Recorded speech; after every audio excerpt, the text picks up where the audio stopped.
Notre Dame Cathedral is open again today after a devastating fire 5 years ago. NBC's Jay Gray's in France with more on the celebrations after this remarkable restoration.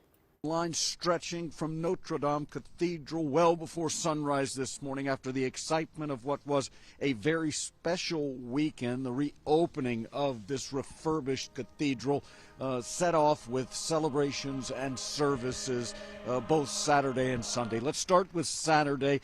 The church filled with dignitaries, heads of state from around the world as the ancient bells sounded once again, echoing through Paris. Music from the grand organ filling the restored cathedral, but perhaps the most moving sound during that service was the standing ovation that continued for several minutes, honoring the first responders, the construction teams, the artists, the architects, and craftsmen.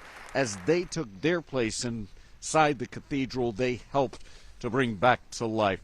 Sunday was the first Mass held inside the refurbished Notre Dame, a celebration of faith, commitment, and rebirth. The service, attended by French President Emmanuel Macron and around 2,500 invited guests, was led by the Archbishop of Paris, with nearly 170 bishops from France and around the world taking part in that celebration, which also included a blessing of the new bronze altar, something very special during that service.